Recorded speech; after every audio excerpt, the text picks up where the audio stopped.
sangrado de tubo digestivo alto se puede dividir en dos, varicial y no varicial. Son mucho más frecuentes el no varicial, úlceras gástricas, etc. Pero si es un paciente con cirrosis, se invierte. Por mucho la causa más frecuente es por hipertensión portal. Y vean, si ustedes tienen el nódulo, esta circulación portal se estanca y empieza a formar, al estancarse en este nódulo cirrótico, empieza a formar colaterales en el estómago, en el esófago, y esto es lo que se conoce como varices esofágicas, o estas dilataciones vasculares del estómago, es lo que se conoce como gastropatía congestiva o gastropatía portal. Y vean que la pregunta puede ser para qué o cuál es la presión portal normal. Es entre 3 y 5 milímetros de mercurio. Y a partir de las varices esofágicas presentes en 50% de los pacientes cuando se hace el diagnóstico de cirrosis, en un Child-A 40, Child-B 85 y así sucesivamente. En un Child-C lo más probable es que todos tengan varices esofágicas. Ahora, no todas las varices son de riesgo, ya ahorita iremos viendo. Aquellos que no tienen varices al momento del diagnóstico, la probabilidad es de 5 a 10% de formar varices al año, de que se hizo el diagnóstico, y la probabilidad de que progresen es 7 a 8%. Por eso hay ciertas screening para pacientes cirróticos. Si es un paciente cirrótico que se acaba de diagnosticar, debe de llevar por lo menos una endoscopía. Si no hay varices, hay que repetirla a los 2 a 3 años después del primer screening. Si existen varices esofágicas, hay que volver a repetir al año, o el paciente si progresa de un Child-A a un B o un C. Ese también es una justificación de hacer screening. Ahora, ¿cómo se conoce como hipertensión portal? Una hipertensión mayor de 5. Pero esto también hay riesgos. ¿A partir de qué hipertensión puede dar? ¿A partir de cuál es el punto de corte para empezar a dar varices esofágicas? Mayor de 10 la presión portal. Y el riesgo de sangrado cuando la presión portal es mayor de 12. Entonces incrementa el riesgo de la formación de varices y de sangrado espontáneo. Ahora, hipertensión portal más de 10, formación de colaterales, varices esófago-gástricas, y esto incrementa al haber una dilatación varicial, disminución de la grosor de la pared del esófago, hay erosiones, estas erosiones pueden llegar a ruptura y el sangrado. Y un sangrado por hipertensión portal de tipo varicial. Y el sangrado varicial, 10 a 30% de todos los sangrados del tubo digestivo están dados por hipertensión portal. Ocurre hasta en un 35% de los cirróticos, 80-90% de la hemorragia, pacientes con hipertensión portal. Y la mortalidad es alta en pacientes con sangrado varicial y la recurrencia es hasta un 60%. Entonces, estos pacientes es una causa de mortalidad. Aquí, lo más importante para ustedes es, vean, en qué momento hacer el screening. Si es un Child-A, cuando tienen plaquetas menos de 140.000, habitualmente cuando ya uno diagnostica es porque ya tienen plaquetas menos de 140.000, que es la forma de cómo percibimos ya el daño del hígado. En un Child-A o sea el diagnóstico, y en pacientes con enfermedades colestásicas se puede empezar incluso un poco antes, cuando tienen las plaquetas menos de 200.000. Y lo más importante de todo, bueno, ¿qué hacer con estos pacientes? ¿En qué momento hacer profilaxis? Hay algo que se conoce como, no traten esto, traten de no aprenderse, de no anotar todo, sino lo que les pueden preguntar. En un paciente con cirrosis hepática puede haber algo que se llama profilaxis preprimaria. Es decir, podemos dar algún tratamiento para evitar que se formen las varices. Profilaxis primaria, para tratar de evitar que sangre el paciente por primera ocasión. Y profilaxis secundaria es cuando damos tratamiento después de que el paciente ya sangró por primera ocasión. Entonces nos enfocaremos a estos 3 puntos principalmente. Y vean, la única forma de saber que hay varices esofágicas es a través de una endoscopía. Y ver en el tercio distal del esófago, si hay varices o no, y en el estómago. Puede haber varices esofágicas o puede haber varices hacia el estómago, hacia el fondo gástrico. Imagínense el estómago y hacia el fondo. Y esta se llama, la clasificación es endoscópicas, para que la conozcan, se llaman GOP1, GOP2, dependiendo si va hacia la curvatura menor o hacia la curvatura mayor. Son varices esófago-gástricas. Y cuando son varices ectópicas se llaman IgB1, IgB2. Esa es una clasificación endoscópica. Ahora, el riesgo de sangrado, vean los datos, cuando ustedes, el endoscopista le dice, tiene datos de mal pronóstico, ven aquí los trayectos varicosos, y estos datos de mal pronóstico pueden ser erosiones, puede haber algo que se llama hematoquiste, aquí al tener un coágulo ya en la pared, o en aquel paciente que ya sangró, se puede formar aquí algo que se llama como signo de pezón, es decir, una capita de fibrina. Ustedes pasan el endoscopio y rasgan esa capita de fibrina, empieza de nuevo el sangrado. Y la profilaxis preprimaria, habíamos dicho, profilaxis primaria es para evitar el primer episodio de sangrado, y profilaxis secundaria es para en aquellos que ya tuvieron un episodio de sangrado, para evitar un segundo episodio de sangrado. Profilaxis preprimaria, ¿qué hay hasta el momento? Hay un estudio en New England que evalúa dar beta bloqueador en pacientes que son cirróticos, que se les hizo una endoscopía y al momento de la endoscopía no había varices. Entonces, bueno, ¿por qué no prevenimos? Tratamos de dar algo que baje la presión portal y que evitemos la formación de las varices. Y vean, cuando se compara timolol, que es un beta bloqueador, contra placebo, en las probabilidades de formación de varices no hay ninguna diferencia. Entonces no es útil la profilaxis preprimaria en pacientes con cirrosis. Estos pacientes solo tienen más efectos secundarios por el beta bloqueador que disminución de la aparición de las varices. Ahora, ¿cuál es la profilaxis primaria y en quiénes usar y qué tipo de profilaxis podemos dar? La profilaxis primaria es aquel paciente que al screening de endoscopía se encuentran varices, pero que no ha sangrado en ningún momento de la evolución de la enfermedad. ¿Qué hacer con estos pacientes? Aquí se pueden ya hay algunas clasificaciones endoscópicas, como varices pequeñas si miden menos de 5 milímetros y varices grandes si son más de 5 milímetros. Y vean, varices pequeñas, pero tiene factores de mal pronóstico y está en un child B o C, pueden dar beta bloqueadores o beta bloqueadores, endoscopía cada 2 años. Y al momento de la descompensación pueden dar, aquí hay dos formas de tratar a estos pacientes.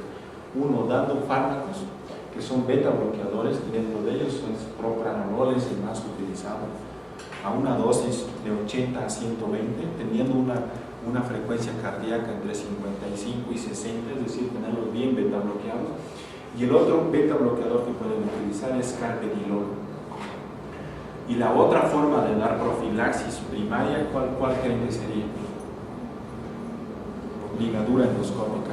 Si yo veo que tiene datos de mal pronóstico, en ese momento puedo ligar, poner ligas a todos los trayectos varicosos. Ahora vean, varices grandes con datos de mal pronóstico, ligadura endoscópica es lo más recomendado. Si no ha sangrado y es profilaxis primaria, también podrían utilizar beta bloqueadores, pero actualmente son pacientes que viven en un retirado, que no tienen un centro cercano si llegan a sangrar. No hay diferencia entre usar uno y otro, ligadura versus beta bloqueador. La respuesta es muy parecida en disminuir el riesgo de la aparición del primer episodio de sangrado. Beta bloqueadores, beta 1 o beta 2, disminuyen lo que es disminuir el gasto cardíaco y hacer una vasoconstricción esplánica, de modo que esa dilatación y este secuestro de flujo sanguíneo disminuya y por lo tanto disminuya la presión portal, y esto disminuya el gradiente de las venas y disminuya el tamaño de las varices. Y todo lo que se puede utilizar, propranolol y carvedilol son los más utilizados, son los que nosotros utilizamos habitualmente. Timolol y nadolol cada vez van teniendo menos utilidad, y vasodilatadores habitualmente nunca los damos. Hay algunos estudios que dicen combinar esto con vasodilatadores como nitratos, pero habitualmente no lo usamos. Usamos uno o el otro, o la ligadura endoscópica. ¿Cuál es el objetivo de utilizar un beta bloqueador? Habitualmente, si ya está formando las varices y si ya tiene datos de mal pronóstico, este paciente tiene ya un gradiente de la vena porta. Ya habíamos dicho cuál era el punto de corte para el riesgo de sangrado. 12. Tiene más de eso. Ahora, ¿cuál es el impacto o qué es lo que busco dando estos fármacos? Es que este gradiente baje. ¿Y cuando es un gradiente, una reducción del gradiente clínicamente significativo? Es una reducción de más del 20%. Si yo reduzco este gradiente portal de más del 20%, puedo tener un impacto en disminuir el riesgo de sangrado. Y a la frecuencia cardíaca, que esté bien beta bloqueado o que reduzca el gradiente de presión a menos de 12. Eventualmente esto hay que medirlo por un cateterismo derecho. No es algo rutinario, tampoco en nutrición no lo tenemos como rutina y nos guiamos siempre. La única forma clínica de guiarse es viendo la frecuencia cardíaca. Y profilaxis, bueno, vean, entre beta bloqueadores o ligadura, este es un metaanálisis. En este metaanálisis lo que se hace es unir todos los estudios y sacar una prueba estadística. Y en esta prueba estadística es sacar riesgos. El riesgo, cuando el riesgo es 1, o cuando el loss radio o hazard radio que verán en los artículos es de 1, esto no tiene ni a favor ni en contra. Cuando es menos de 1, tiene cierto riesgo protector. Cuando es más de 1, es un riesgo que lo expongo a este fenómeno. Aquí lo que evalúan son los dos, la ligadura o beta bloqueadores. Y vean, el loss radio que tiene es muy cercano a donde habitualmente cuando ya es de 0.9 o más de 0.99 no tiene una implicación clínica significativa. Y también aquí en este otro metaanálisis es una revisión de Cochrane, se inclina más hacia la ligadura endoscópica. La mayoría de los estudios se inclinan hacia la ligadura endoscópica que beta bloqueadores. También la comparación de ligadura versus beta bloqueadores y nuevamente ligadura. Aquí lo más importante es la experiencia que tenga cada centro. Aquí también algunos critican esto: si yo lo ligo y se me rompe una varice, este paciente termina en la terapia, en una terapia intensiva, y ahora le agrego un factor de riesgo. Pero yo creo que dependiendo de las características, es un paciente en Child B o C y varices grandes con datos de mal pronóstico, lo que más le conviene es ligadura. Si es un paciente en Child A con varices grandes y datos de mal pronóstico, lo que más le conviene es beta bloqueadores. No hay diferencia en cuanto a la mortalidad entre usar uno y otro, no puede establecerse preferencia terapéutica. Esto depende mucho de las características del centro y depende mucho de las características del paciente, de los hallazgos en la endoscopía. Y aquí, carvedilol, ¿qué utilidad tiene? Vean como aquellos basales, aquellos que dan propranolol, pero que el gradiente portal no mejora después de utilizar propranolol, estos pacientes son rescatados con carvedilol, y aquí sí el gradiente de 20 medio mejora, no más del 20%, a 18, y aquí después de carvedilol, al rescatarse con carvedilol, baja a 16. Aquí tiene un impacto. Entonces los dos medicamentos utilizados pueden ser carvedilol o propranolol. ¿Dudas hasta acá? Profilaxis primaria. Bueno, ahora aquí viene, ¿qué hacer con aquellos pacientes que se les hace profilaxis secundaria? Es decir, que ya debutan con un sangrado varicial. Hago la endoscopía y tiene sangrado por varices esofágicas. Esto es lo que habitualmente vemos.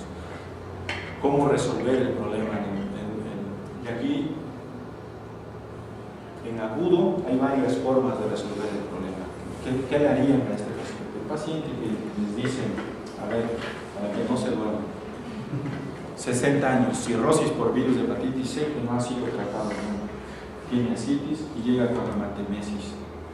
Este 13 hematemesis, tiene una hemoglobina de hace un mes que acudió a consulta una hemoglobina de 10, ahora tiene 7.5 de hemoglobina, una presión arterial de 100 sobre 60 porque tomaba beta bloqueador, y y 3 episodios de hematemesis. Le hablan al endoscopista, no les contestan. ¿Qué harían en el servicio de urgencias con este caso? ¿Un qué?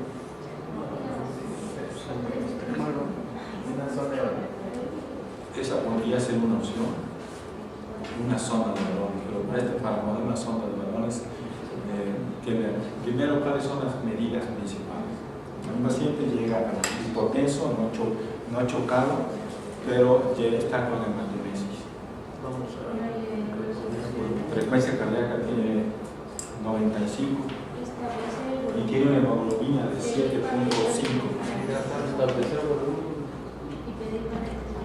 ¿Cómo? ¿Tú lo transfundirías? 7.5.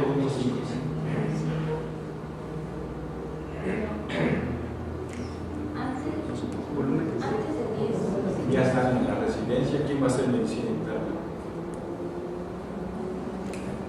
Bueno, ya están ahí en nutrición. Esas clases no les contestan. Y están ustedes. El R2 Juan Dormir, que es el que habitualmente cuando dice yo una residencia, a los que estamos encargados, más están de R1, van llegando a su primer mes.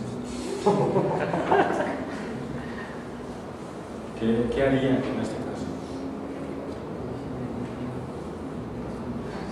Lo transfunden, dice el interno, aquí está ya la bolsa de sangre, ¿la ponemos? Bueno, lo primero es el ABC de todo paciente. Ver que esté en la buena circulación, como respira, que esté chocado, monitorearlo y canalizarlo. Y esto, aquí la pregunta viene: en un cirrótico puede tener una justificación de transfusión con una hemoglobina de 7.3, ¿sí o no? Las guías dicen menos de 8, pero en pacientes cirróticos ahora se sabe que pasar el volumen en una hipertensión portal es aumentar la presión portal. Por arriba de 7 no está justificado, hay que dejarlo. Y no debe, es un nuevo INTA de hace 2 años para que quiera leerlo. Ahora, estos pacientes a menos de 7 pueden ser transfundidos. No se transfunde, se mantiene más o menos estable. Aquí lo que hay que hacer es retirar el beta bloqueador. Pero, ¿qué más le harían a este caso? No llega el endoscopista, te dicen, pues yo creo que mañana. ¿No se usa vasopresina? Sí, pero no vasopresina, un derivado sintético de la vasopresina. ¿Cómo se llama? No, somatostatina es un derivado de la. Bueno, es otro hormona, no es la vasopresina. ¿Qué derivado sintético de la vasopresina conocen? Terlipresina. Podríamos usar terlipresina. ¿Y cuál es la dosis de terlipresina en un sangrado agudo?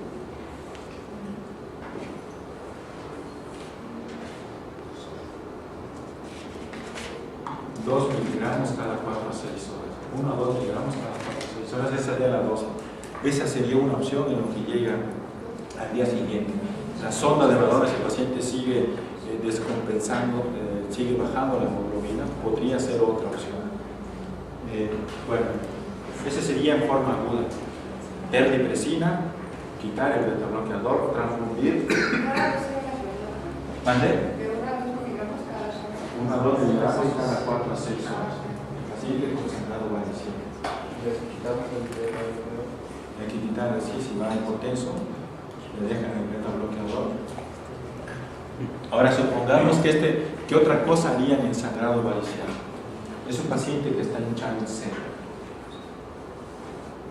¿Qué profilaxis saben que se puede utilizar?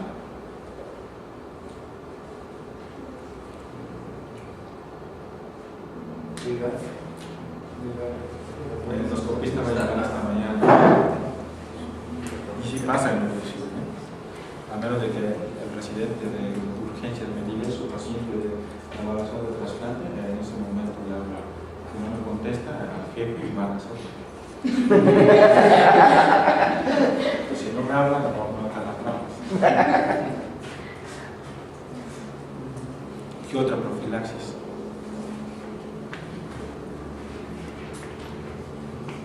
Ella es pasante del servicio en el departamento. Por los antibióticos, ¿no? Sí, para evitar una peritonitis materna espontánea. Eso sí les pueden preguntar en el examen. Un paciente cirrótico que llega con sangrado, ¿qué profilaxis usaría? Antibióticos, una cefalosporina. Pacientes con y sin ascitis pueden hacer peritonitis, translocación bacteriana por el sangrado y hacer peritonitis materna espontánea. Bueno, ahora, ¿qué hay de profilaxis secundaria? Y vean, aquí sí, beta bloqueadores, la indicación es beta bloqueadores más ligadura. Supongamos que este paciente le hacen endoscopía, le dicen ligue 3 paquetes globulares, pero sigue sangrando. Se vuelven a meter y hay varices fúngicas, ponen cianacrilato y sigue sangrando. ¿Qué harían ustedes? Ya le pusieron terlipresina, están a 2 miligramos cada 4 horas, en bolo, así se usa para sangrado. ¿Qué sigue?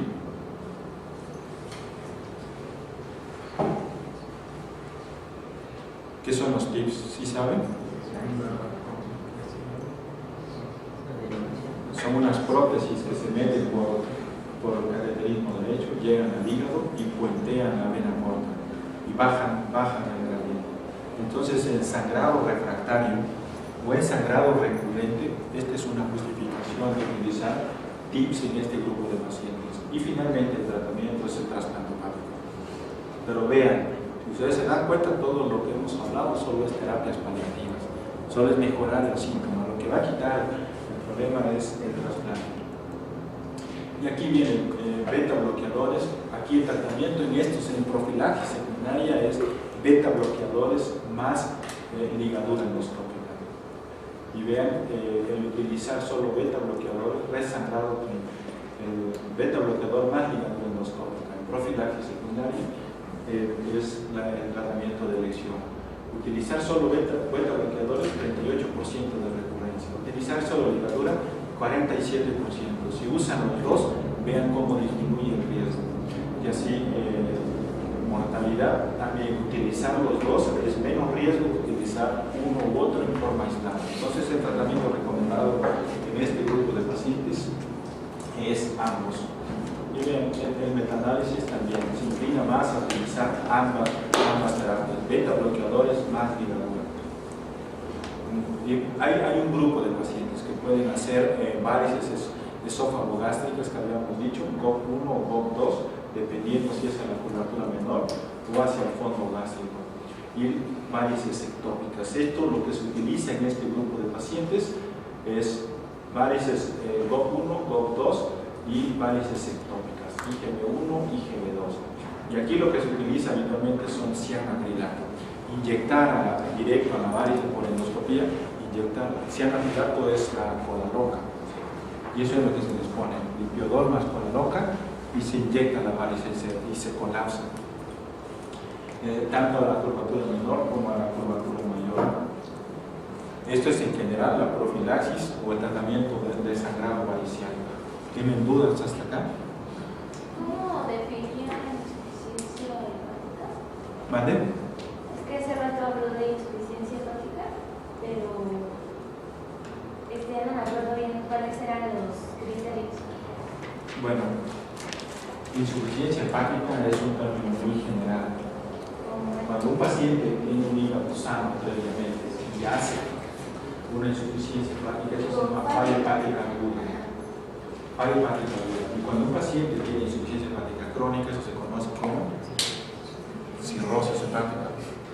Pero es general, es esto. Ahorita estamos viendo las causas de cirrosis, de las complicaciones de la cirrosis hepática. La insuficiencia hepática, si quieren complicarse más la vida, se divide en hiperagudas, agudas y subagudas. Esto es por el tiempo de evolución. Y esto es como le damos prioridad a un trasplante hepático.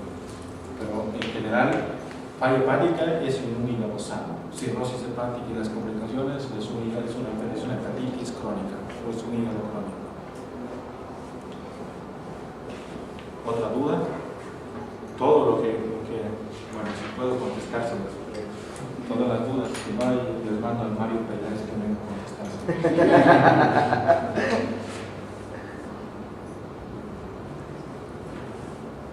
¿Claro hasta acá? Bueno, conste.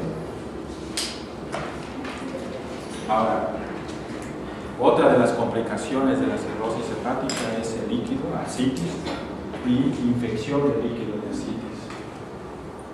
Y vean, bueno, estos son algunos términos que no se los van a preguntar, pero la cirrosis es responsable del 80% de los casos de ascitis. Por ejemplo, paciente de 35 años de edad, tiene pérdida de peso, ha perdido 10 kilos en los últimos 6 meses, que eso representa más del 5% del peso basal. Y ahora tiene fiebre, diaforesis, vespertinas habitualmente, tiene una bola que le va creciendo acá, pero además está aumentando el perímetro abdominal. ¿Cuáles son las probabilidades de que tenga cirrosis? Todas. En nutrición, en los exámenes son sí, no, no sé. Entonces, sí, no, no sé. ¿Mande? ¿Qué puede ser aquí? ¿De qué? Fiebre, diaforesis, pérdida de peso, prurito. ¿Cómo se llaman esos síntomas? Síntomas B. Y tiene 30 años de edad. ¿Qué posibilidades de qué tipo de enfermedad? ¿Linfoma de Hodgkin o no Hodgkin? Hodgkin. ¿Y cuál es la variedad más común? ¿Ya vieron en hematología? ¿Cuántos tipos de linfoma histológicos hay de Hodgkin? 4. ¿Cuáles son? Esclerosante medular. ¿Cuál? Esclerosante. Ajá.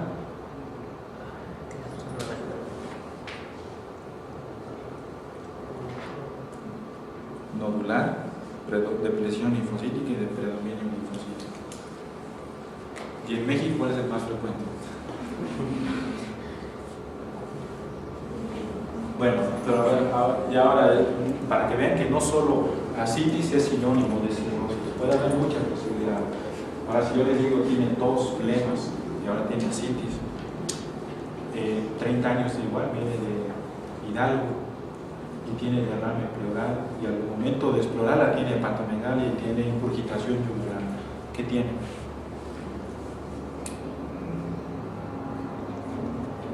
Fiebre, sudoración en las noches. ¿Y dónde está el problema? Tiene derrame pleural, hepatomegalia, ascitis, edema de miembros inferiores, pericardio, tiene una hipertensión pulmonar que puede estar dando falla cardíaca. Entonces, es dependiendo del contexto del paciente. Entonces, vean, vamos a ver ascitis en el paciente con cirrosis. Aquellos que ya desarrollan ascitis, esta es una justificación de evaluar a este paciente para llevarlos a una lista de trasplantes.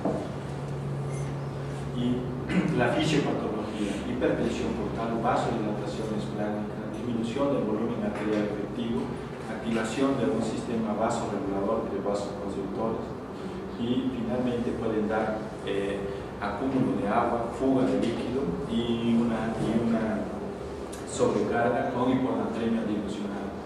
Y esto finalmente el sistema renina-angiotensina, retención de sodio, fuga, edema y ascitis.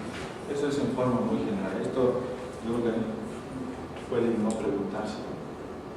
Pero bueno, vean cómo se clasifica la ascitis en leve, moderada y grave. A ver, para hacer así, ¿qué maniobras clínicas conocen para investigar ascitis? El signo de la ola. Ajá. ¿Qué otro dato clínico les puede ayudar a que ese paciente tiene ascitis? ¿Qué hay en la percusión? Matidez cambiante, también ese puede ser otro dato. Y bueno, el aumento del perímetro, hernio umbilical, dedo de guante, etc. Entonces, ¿cuánto necesitan de líquido para que clínicamente se perciba el líquido de ascitis?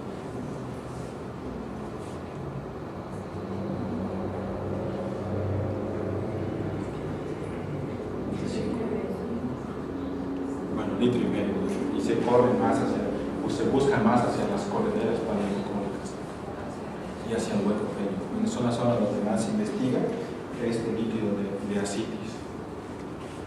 Y bueno, puede ser grado 1, que nada más se vea por ultrasonido. Para verlo por ultrasonido se necesitan entre 200 y 250 mililitros de agua para poderse captar. Grado 2, cuando ya se ve abultado el abdomen y la zona de matilez, es si el paciente está en decúbito, se puede poner decúbito lateral para que esa agua se corra todo y ustedes percuten de abajo hacia arriba y del otro lado lo mismo. Y grado 3, bueno, aquí ya no hay duda. Si ya les ponen una imagen así y dicen que no tiene ascitis, ya eso no hay ningún problema, no hay mucha manera de diagnóstico así. Las zonas de matilez habitualmente son hacia las correderas, y esto hace que cuando hagan una paracentesis para el diagnóstico sean las zonas donde más se puede realizar la paracentesis, habitualmente más del lado izquierdo, porque el ciego está flotando y esto puede hacer que ustedes que perforen el intestino y eso les origine qué tipo de complicación en un paciente con cirrosis. Si ustedes perforan el intestino, una peritonitis, ¿qué tipo? Primaria, secundaria, terciaria. Una peritonitis vaginal secundaria. Y si cultivan el líquido, ¿cómo saldría? ¿Mande? Polimicrobiana. 2 o 3 o más gérmenes creciendo. Y ese es un dato de que el paciente puede estar perforado de algún sitio. ¿Y qué le harían a este caso? ¿Cuál sería el primer estudio?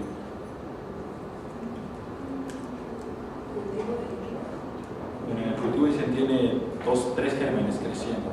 ¿Cuál sería el primer estudio que le harían?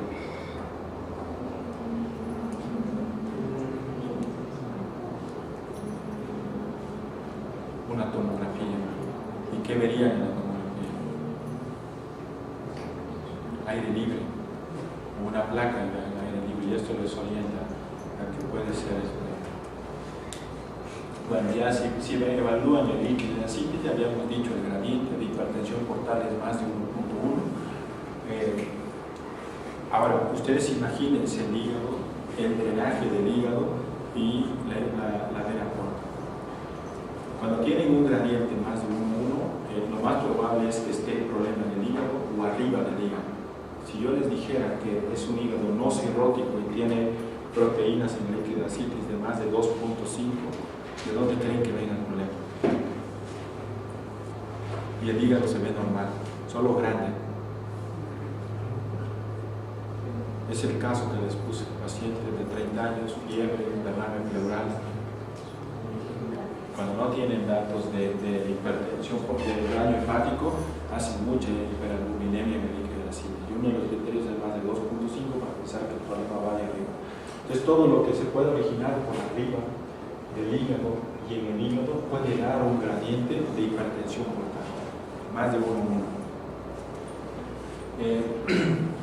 Todo paciente que se le hace una paracentesis debe de tener un cultivo para ello. Siempre hay que investigar cuál es la causa de la formación del líquido. Una de las más frecuentes es infección. Aquí dependiendo de la sospecha, pero habitualmente no es necesario pedir marcadores y ya se conoce el paciente. Y el manejo de ascitis, ¿cuál sería? ¿Qué le recomendarían a un paciente? Cirrótico, que empieza a ser líquido de ascitis, ¿cuáles serían las medidas generales que le pondrían?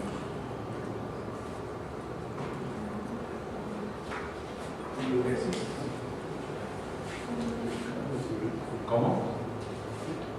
Antidiuréticos. Ah,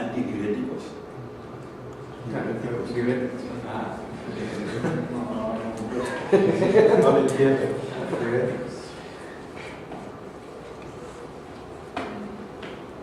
Primero, ¿cuánto tiene permitido de un paciente de sal con cirrosis? Menos de 2 gramos. Entonces, la primera medida es restricción de sal. Y de ahí ya pueden utilizar, bueno, primero es atacar la causa que está originando el daño al hígado. Si Si es un virus C, habrá tratamiento de virus C. Si es un virus B, virus D. Si es alcohol, disminuir el alcohol. La restricción del sodio a menos de 200 miligramos o 88 milimoles por día, o 2 gramos, dicen algunos diuréticos, solo cuando esto no es controlable. Y el primer diurético a dar es espironolactona. ¿Qué es la espironolactona? Sí, pero ¿dónde actúa? ¿Dónde? El ASA, el diurético del ASA. No. Es un antagonista de los receptores de aldosterona. Un antagonista de la aldosterona. ¿En dónde actúa la aldosterona? En el distal. ¿Dónde se produce la aldosterona?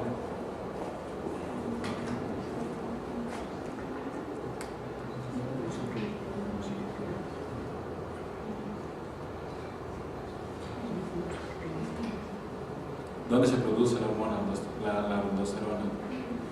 Que puede dar un hiperaldosteronismo.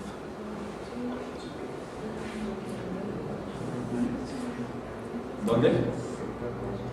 En la suprarrenal. ¿Y en qué parte de la suprarrenal? ¿En la médula o en la médula?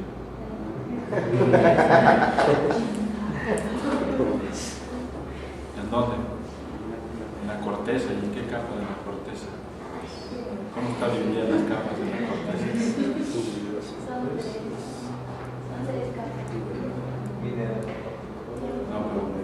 No. Las capas, ¿cómo se llaman?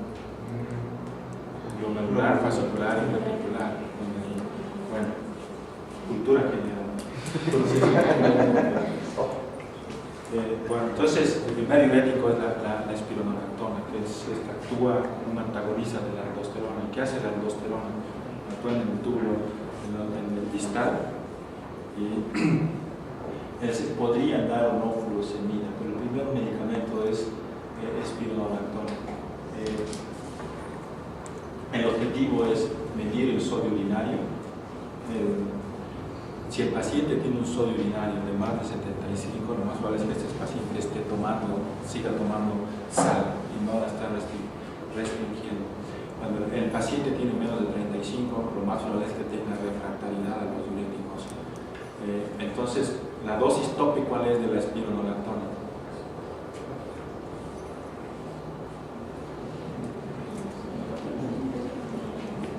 ¿Vale? ¿Cuál es la relación para dar espironolactona y furosemida en pacientes con cirrosis?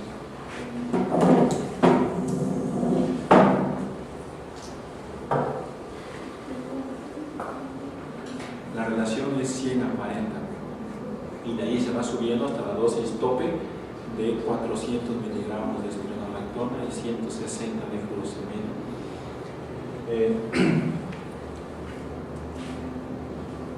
El peso, la única forma de darse cuenta que el paciente está eliminando líquido es midiendo el perímetro abdominal o pesándose diario. Descontinuar si existen efectos secundarios de los diuréticos, como un sodio menos de 120, que esté haciendo falla renal, o que tenga un sodio menos de 30 o de 35. Aquí ya no tiene ningún sentido seguir. Y si esto pasa, ¿qué harían ustedes? Llegan, ya están aquí, tiene un sodio de 130, pero ya están en 400 de espiro y 160 de furo. Pero el paciente llega a una paracentesis cada semana.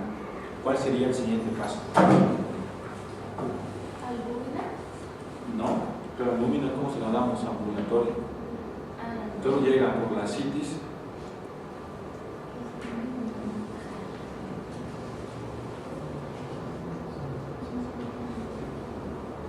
¿Qué lo está llevando a la formación de citos? Hipertensión. Entonces hay que bajar la hipertensión portal. ¿Y cómo le ponen? ¿Qué harían en este caso? Pues es un control. Hacer un DIPS, esta sería una terapia. Bien.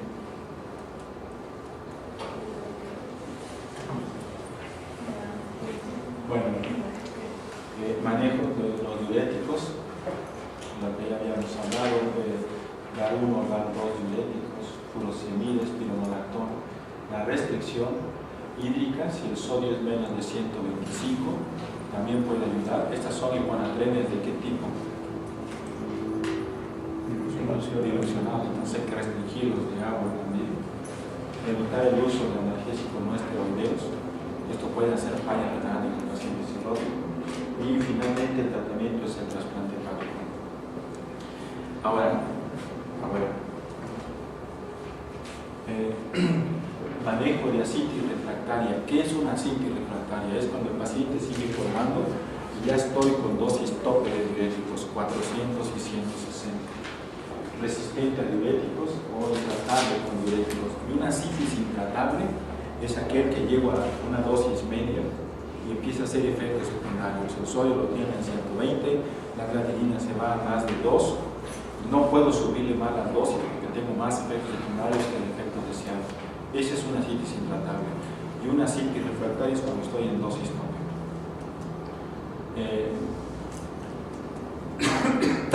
Efectos adversos de los diuréticos y ya no puede ser disminuida por la dosis tope de los diuréticos en la refractaria.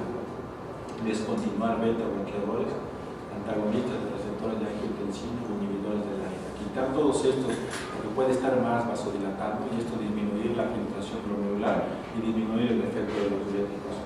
Considerar algunos otros diuréticos y lo que habían dicho nosotros, cuando ya vemos en este tipo de pacientes que no hay ninguna respuesta, ponemos un TIPS, si no hay una contraindicación. ¿Cuáles son las contraindicaciones del TIPS? Es que tenga más de 70 años, que tenga encefalopatía persistente, que tenga una presión pulmonar moderada o grave, más de 45 por ecocardiograma, con repercusión hemodinámica del ventrículo derecho, porque esto lo que van a hacer ustedes aumentar el gasto cardíaco, aumenta la precarga del ventrículo derecho y claudicar el ventrículo, hacer falla cardíaca de alto gasto. Estas serían las contraindicaciones para un TIPS. Entonces, y finalmente el tratamiento es el trasplante hepático. Ahora yo les preguntaría, en el examen puede venir, es un paciente que tiene diuréticos supongamos que tiene 400 de espironolactona y 160 de puro, va una vez cada 10 días y le sacan 25 litros de líquido de asitis, 30 litros de líquido.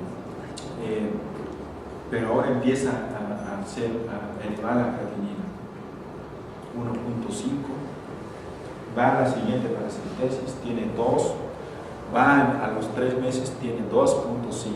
¿Qué está haciendo el paciente? Le quitan los diuréticos. Ya le dicen, bueno, a lo mejor son los diuréticos, le quitan los diuréticos y no mejora, sigue elevándose la creatinina. ¿Qué está haciendo? Un síndrome hepatorenal. ¿Qué tipo? Hay dos tipos, tipo 1 que es el agudo y el tipo 2 que es el crónico. Entonces este paciente muy probablemente está haciendo un síndrome hepatorenal tipo 2 que es asociado a asitis refractaria. El tipo 2 se asocia a asitis refractaria.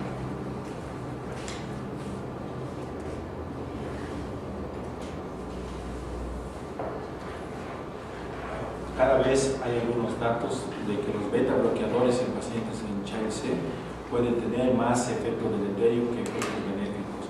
Están beta bloqueados y estos pacientes cuando hay más vasodilatación, más refractariedad de lo que se está tratando y pueden hacer menos respuesta inflamatoria. Entonces el paciente puede llegar a urgencias mucho más grave por alguna infección que al no tener los efectos beta bloqueadores. La mayoría de los estudios a la fecha son retrospectivos, Baveno reciente, no se sabe si hay que suspenderlos o no hay que suspenderlos, todavía existe la duda. Muy probablemente hay algunos estudios a favor, otros en contra, pero esto puede pasar. Lo ideal es, si es una asitis refractaria, hay que quitar el beta bloqueador.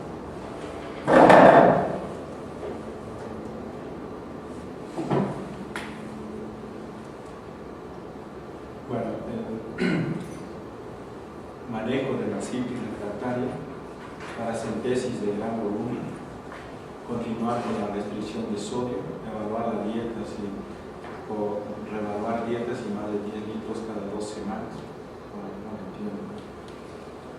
Paracentesis más de 5 litros. ¿Qué harían si el paciente llega y salen 20 litros en la paracentesis.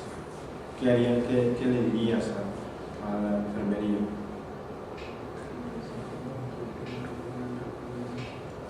Reponer albúmina. Esa es una, en el examen les puedes decir. La dosis universal es 8 gramos por cada litro después de 5 litros. Hay algunos estudios que incluso pueden bajarse entre 4 y 8 gramos, pero la dosis estándar hoy por hoy es 8 gramos. Esa es una de las, ese es lo que debe de hacer el paciente que les hace paracentesis.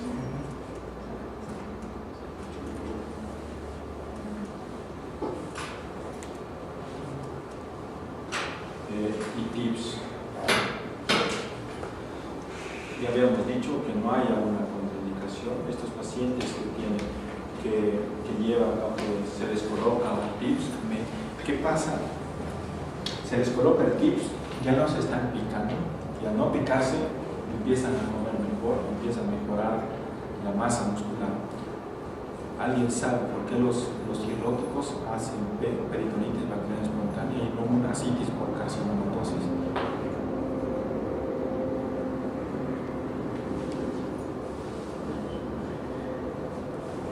Bueno, los cirróticos al tener un daño hepático hacen menos función sintética, sintetizan menos complemento y esto no hay la respuesta de un paciente con carcinomatosis que tiene una función normal. Entonces, estos pacientes al estarlos picando constantemente hay más riesgo de infecciones y entre más riesgo de infecciones, pues más riesgo de descompensación y de mortalidad. Entonces el TIPS puede ser una terapia puente. Si el trasplante no llega en los siguientes 3 meses, hay que ponerles el TIPS para evitar que se estén picando. Es un tratamiento muy parecido al hidrotórax hepático. El hidrotórax hepático puede presentarse con o sin ascitis. Es mucho más frecuente del lado derecho, 85%, 10-15% del lado izquierdo y 2-3% de forma bilateral. Pero el manejo al final es exactamente parecido. TIPS al final si no hay una respuesta. TIPS mejora la supervivencia libre del trasplante. Incluso este paciente, una vez que se les coloca, mejora el líquido de ascitis y puede mejorar la supervivencia, mejora el MEL y puede incluso salirse de la lista del trasplante por algún tiempo. ¿Y cuáles son? Cuando estos pacientes tienen el líquido, todo paciente que le haga alguna paracentesis, aún llegue solo a drenaje de la paracentesis, una paracentesis terapéutica, hay que mandar el citoquímico de este líquido. Y ahí, cuando esto sale infectado, se llama peritonitis bacteriana espontánea. Y en la peritonitis bacteriana espontánea también hay algo que se llama profilaxis primaria y profilaxis secundaria. ¿Alguien sabe cuáles son los criterios de profilaxis primaria?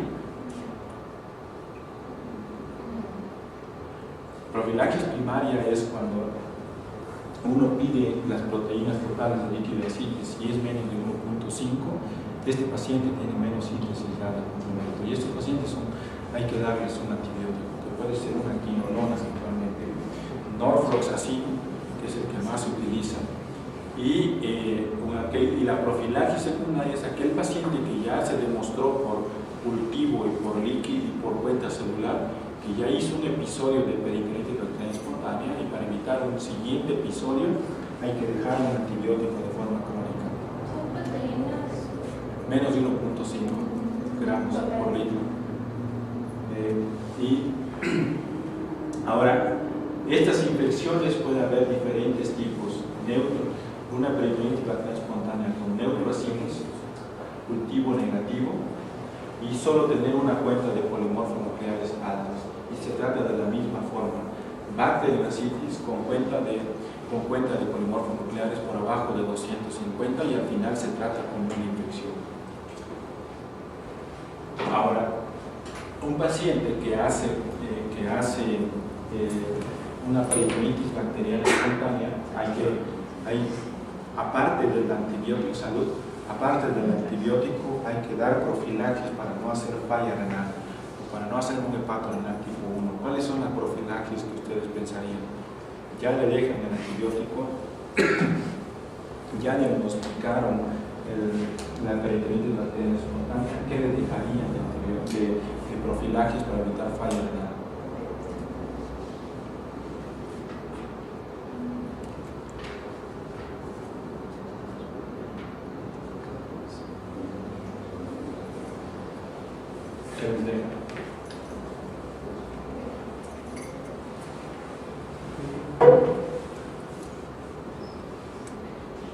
Albúmina, 1.5 gramos por kilo al primer día y al tercer día 1 gramo